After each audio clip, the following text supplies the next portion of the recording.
Hi, I'm Brian. Hey, I'm Merisa. And this is Human Coupling, the show about what it means to be human and being a couple. So whether you're married, divorced, dating, or don't know where you land, we're here to help. Hey everyone, it's Merisa. Welcome to another episode of Human Coupling Podcast. Hi, Brian. Hey there, Marissa. How you doing? How's everybody out there in podcast land tonight? I hope they're super awesome because today's episode is very serious. Ooh, really? Yes, it is. This is about an article that I read in Time magazine and then forced my partner to read. Oh, yay. I love reading. Reading is fundamental. Yes, it is. And then when you read stuff together that disturbs you a little bit, it's always more fun, right? Well, you know, we're all kind of macabre and love things that disturb us. Of course. Well, let's get to it, folks. Okay, let's shall. Okay. Whatever. Tonight's article is by Belinda Luscombe in the Time magazine, and it's titled "How to Stay Married and Why." Bum. Yes, see, that's the part that got me. It's not like how to stay married, but why the hell are we supposed to stay married, right? Exactly. I don't know, but this article is very lengthy and it's very interesting, and it starts off with just staying married is more challenging than ever, but new data says it's worth it. I'm sorry, but I have to stop you right here and Go I say... right ahead. Duh. Well, it's not duh for some people though, right? I understand that. You know, lots of relationships that we personally know about, people are divorced, and they were together on for their second or third marriages too. Yeah, divorced on their second or third marriages, and I feel like, I'm relatively young. I feel like I'm too young to be seeing this in people I know in my own age group.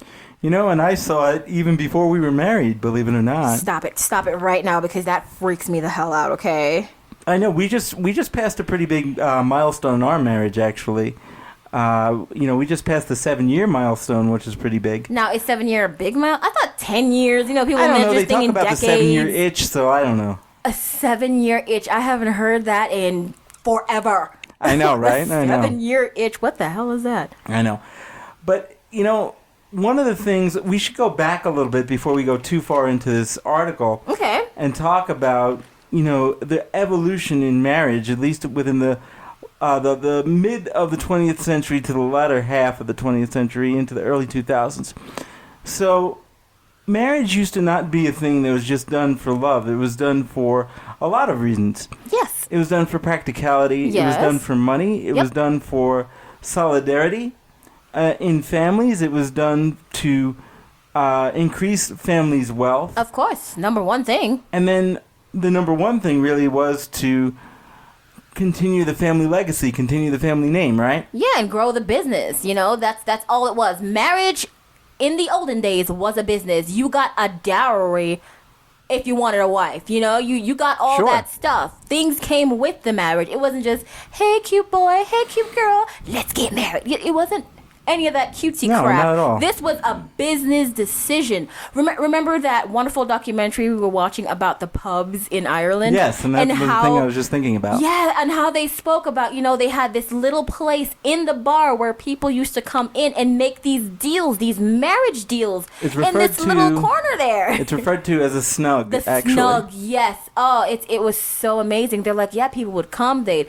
line up the kids, they would stay outside. They would have nothing to do with this. The two people that parents, were the four parents usually. Yeah, the freaking parents had everything to do with it. The couple was waiting outside. Like, hey, we'll see if this gets done. That's not the way we do it now, Brian. Well, it depends what so culture. Foreign. That's not how we do it in our culture. There are still some cultures out there that do that. Yeah, but at least, they get a little bit more participation nowadays, I would hope. And I can say in the Catholic tradition anyway, divorce was not allowed. So there was this... That sounds horrible. ...idea called basement husbands. Yeah. And what that referred to is, and I remember my mother telling me about this, and if you listen to this, Mom, hi, was in Irish Catholic in particular families, the husband and the wife didn't really want to stay together, so they either lived in separate beds in separate times, or actually the husband would create an apartment in the basement of the house and live there, and the wife would live in the rest of the house, and They would make some decisions regarding the kids, but they really weren't married. They had nothing to do with one another. However, divorce in and of itself was not only frowned upon, but forbidden by the Catholic Church. That's crazy. I couldn't even imagine. How the hell are we going to do that? We don't even have a house. I know, it's crazy. You really can't is. even get down them stairs with that wheelchair. How am I going to make you into a basement husband when you piss me off? So you have your plans already, do you? I'm just saying I'm not prepared for the situation. I understand. I understand entirely. I'm just putting that out there. All right? So then when we fast forward into the modern times, into the 1970s, really. Oh, man, yeah. And with the women's movement, the women's rights movement and equal rights and all of that. Feminism. That's when divorce started becoming more prominent. Well, yes, because we took a different place in society. We were able to make decisions when we made money. Making money. Women were now in the workforce and they were making better wages. I won't say equal because we're not making equal now. We're not making even going better to wages equal. now. No. We are not going to say the word equal in America. All and right? then with Roe v. Wade in 1972, which gave women even more rights over their reproductive systems and their choices in the world. Exactly. That changed a lot. And don't forget the pill. Don't forget the pill. The pill moved us into another state and of I don't remember being. the exact year, but I want to say it's 1967 that it came about. If I'm incorrect, I apologize. But I know can't it's really around remember the there. date. But yeah, the pill was also a very big thing because you have another reproductive right. You can choose if and when you wanted a child. You just didn't have to just go through with it like before. Correct. Or give it up or yes, have, there were more choices. An abortion or even a backdoor abortion. All those horrible choices that women had to make. Yeah, or even, people got married because someone got pregnant back in the day. That was a big thing. The shotgun wedding, we've all heard of it, I mean, it still goes on today, but it's a lot less common. Yeah, it's a lot less common because you know what? If you're responsible, you don't want... You just grab the pill. There's so many options. Correct. But, marriage is not done for all these previous reasons anymore. Right. And actually, that started coming about in the 1980s, the mid-1980s to the late 1980s to the early 90s with the career woman, the working woman, who no longer was dependent on her husband for all her needs. So a lot of the people that stayed together started getting divorced. Yes. And started living on their own and started having their own lives and their own minds. And we're living longer too. So that's another thing. So we have more, we see the option of more time. You get the kids out the house and you're like, well, this didn't really work out. We only stayed together for the kids. Peace out, homie. And that's what happens. These are factors, And so now here we are 30 years post the 1980s. Oh, and so much has changed. 51% of couples and married couples end in divorce. Now, I don't know how that breaks down with same-sex couples. I think in the next 20 years we'll start to see that. Yes, I hope we do get some proper data on that. That needs to be studied also. But when we talk about cisgender couples, about heterosexual couples, it's about 51%, I believe, that get divorced now. And that's not good. Yeah, well, let's get back to this article here. Right, and that leads to this article. I just wanted to give a little bit of a history. See, he's the smart one. I'm just here for the comic relief. Right. Okay, but I'm jumped. Okay, got it? No? Okay. All right, so this article starts off in my favorite way. Sarcastically, of course. It starts out with, there's a reason fairy tales always end in marriage. It's because no one wants to see what comes after. It's too grim. Meeting the right person, working through comic misunderstandings, and overcoming family disapproval to get to the altar. Those wonderful things. Yes, those are stories worth telling. Plodding on year after year with the same old soul, Yawnsville. So that right there, we're sarcastically moving into after the fairy tale wedding. Then what? That's what we all see. After we get what happens to Cinderella after she goes away in the carriage? What happens when that glass slipper just stays in the corner and gets a little bit of dust on it because you got married 4 years ago? Then what? And now, she's had a couple of kids and she can't fit in that dress anymore. No. And the carriage doesn't come with car seats. No, it comes with cookie dough ice cream. Exactly. But we digress. Yes, we digress. But these are some of the factors, They always say that what does happen to the handsome prince and the beautiful bride after? We move along with our lives. We get to the part where we're just staying together. Yeah, because, life happens, man. This is the life part. Everybody has to have a job, a career, or go to school. maybe have a family if that's what you choose, and live every day. You know, most of our days are spent with waking up on a schedule, going to a place we don't want to go to, whether that's work, whether that's school, whether that's play dates, whatever, coming home, eating food, watching some TV, and going to sleep, and doing it all over again. Day after day after day. Here's another quote that I love. It says, everybody 100% said that at one point that the long marriage was the best thing in their lives, but all of them also either said that marriage is hard, he adds, or that it's really, really hard. You know, it's like it's hard or it gets really, really hard. Now, what would you say the really, really hard is in that? Is it the losing of the job, having to get a bigger house? Because guess what? Someone popped out some kids. So guess what? You outgrow that tiny little house that was you and him. Your family tries to get a word in. Your friends try to get a word in, you know? Well, the short answer to that, Marissa, is... What is the short answer? Yes. Yes. All of these things factor in because it's getting real now, people. It's getting real. The thing about marriage is it's not a sprint. No. It's not a marathon. No. It's a quadruple Ironman. Oh, my God. Filled with a gauntlet, filled with a hedge maze. Yes. And you know, Mario Kart in outer space. So many unpredictable And that's obstacles. just getting up in the morning after the kids have been born. Oh, my God, yes. You know, yes. It's a very, very hard thing. And why is it so hard, you may ask? The answer is because two people have to live with each other. And get to know each other. And I mean, but it goes beyond just getting to know each other, because that happens. They actually have to exist in the same space. Of course. In the same room. One household. In the same world. One bed. You don't get two beds like Lucy and Ricardo, if you know that one. You know, the whole idea... One bed. The one thing that I think is terrible, and all What's my that? male friends out there are gonna crucify me for this, but the idea of the man cave. No, don't say man cave. The idea that cave. people need a separate space to go. It's nice if you can get it. Most people can't get it. I can't afford it. No. You know, the idea that you cannot coexist with your partner without some type of distraction. Or hiding place. That's what I view a man cave as. I'm sorry. It's a hiding place. And that could be the same as a woman cave or a woman's room. When have you ever heard of a woman's cave? And if you say the kitchen, I'm going to backhead slap you from across the room. So but it doesn't really matter. It doesn't really matter. Whether it's a place to go, whether it's a group of friends that you're constantly with. Call it what it is. Call it what it is. Whatever it is. It's a way to hideout. escape Yes. what actually exists. So Yes. when they say it's hard or it's really hard, what it comes down to is the ability to exist with another person day in and day out is not easy. Yes. It is very, very difficult. Here's another one. I'm going to give quotes throughout this entire please. show. Here's one. In the early years, you fight because you don't understand each other. In the later years, you fight because you do. So that's another thing to think about. That is really profound. That is some profound stuff right there. I'm like, yeah. I yell and scream at him in the beginning because I'm like, now, if he drank out of the cup, why don't he just go wash the cup? You know? And then in the later years, when you see him just leave the friggin' cup somewhere, you're like, you know what? His mama does that. That's why he does it. Mm-hmm. Yeah, although I don't do that. I don't do that anymore. No, that was a point of contention in the beginning.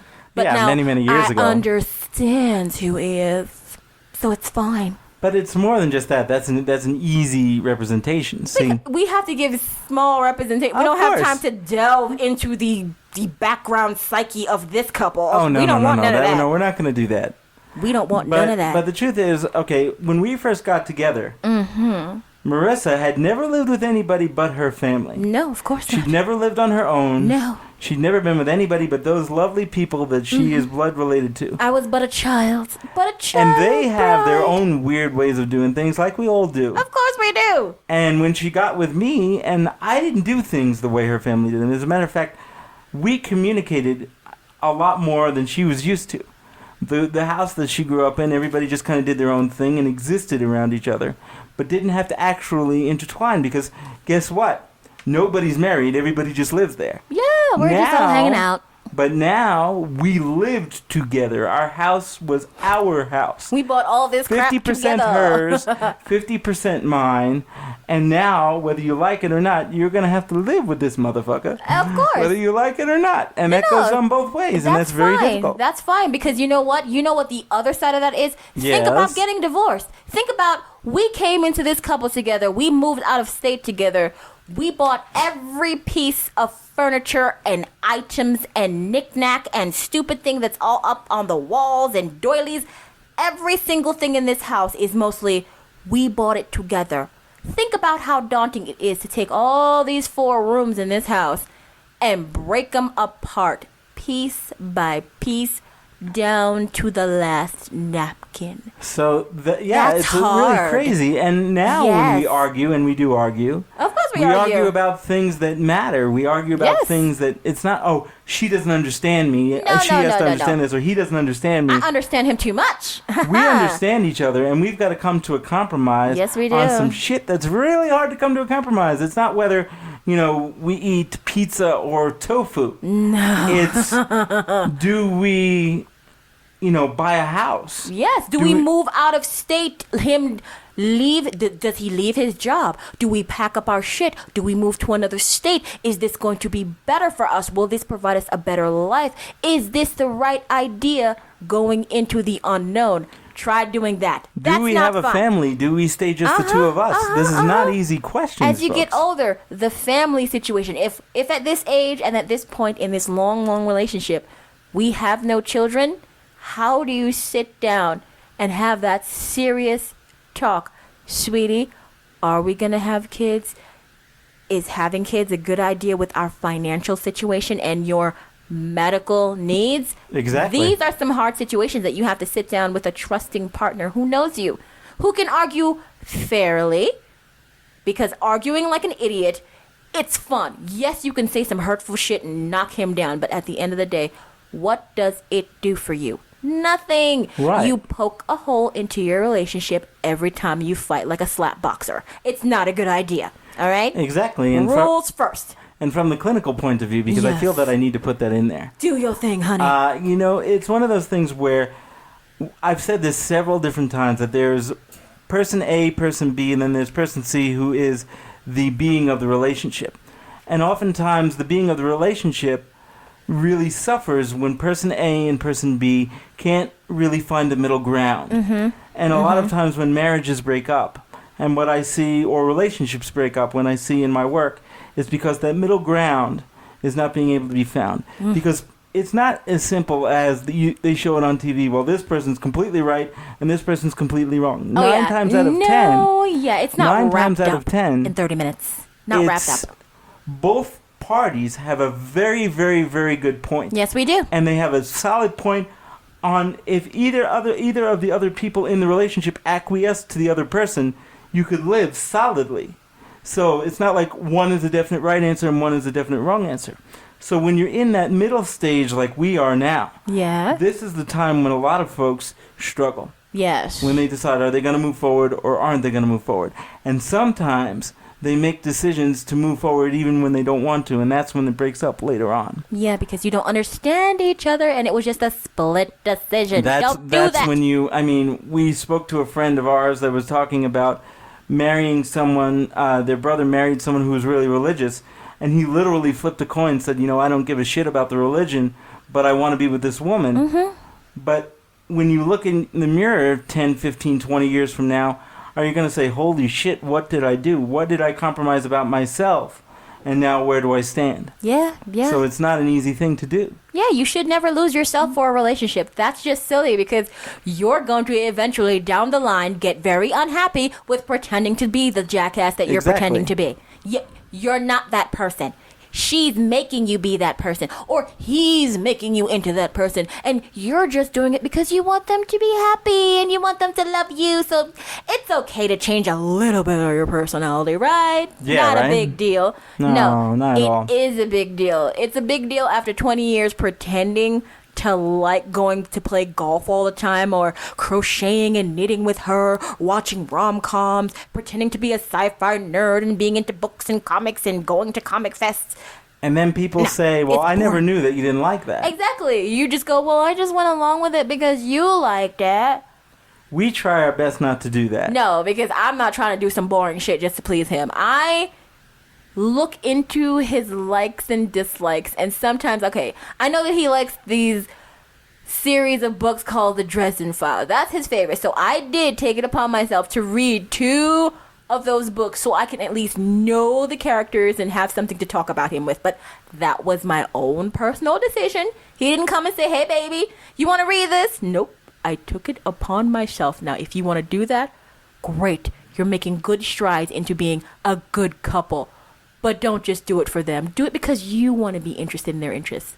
And this goes both ways, too. Don't expect people to just, well, we're married now, so I'm not going to be with my friends anymore, and I'm going to change completely who I am. That's the horrible part about marriage. You do lose some people that were very important in your life before the coupling situation. But you can't expect someone to give up who they are. If you don't like who they are, then maybe you shouldn't be with that person. Yeah, and if you can't stand their friends, it's not going to work because those jackasses are coming to your house for dinner. Hello? They're coming to your house.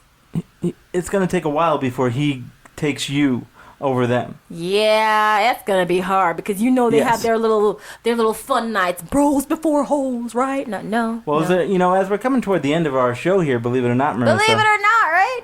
Are there any other quotes that you wanted to pull from this lovely article?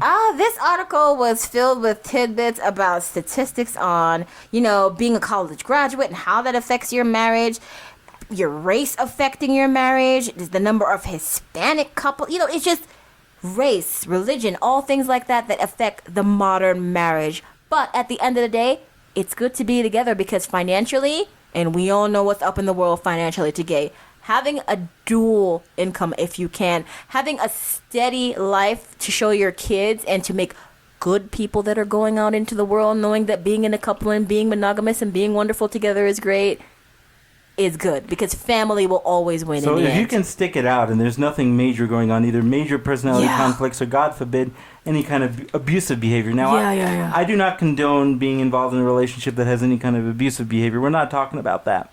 What we're talking about is the normal everyday trials and tribulations. If you can make it through those big points, then you're going to make it. If you can actually take those things and make them into lessons in your life and say, you know what, these hard things that almost made me leave, but I decided to stay, have made us stronger. They made us who we are. We've been through things like that. Of course. Where a lot of couples would have said, you know what, fuck this, I'm out. Too much. But we're still here, and we're still fighting. Of course. Because it's important. And in the end, like it said in the article, it's worth it if you can make it through. Well, here's one more quote to end it with, and you're going to love this one, baby. Okay, go ahead. It says, to get the full value of joy, you must have somebody to divide it with. Think about that. Bingo. That is perfect. To get the full value of joy, you must have somebody to divide it with. Human beings, in and of themselves, in and of ourselves, are not solitary creatures. No, we're not. We have always functioned in families or packs or groups because we cannot do everything ourselves.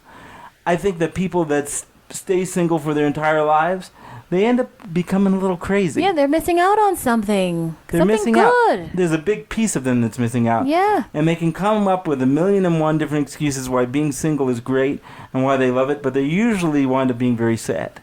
You know why? Because joy is only fully joy when you have someone to share it with. Yes. Because you can't even measure what's joyful until you see how it affects somebody else. Of course. Say that quote one more time, would you? The quote is, to get the full value of joy, you must have somebody to divide it with, and that is by Mark Twain. Well, I can't say any more than the lovely Mark Twain said.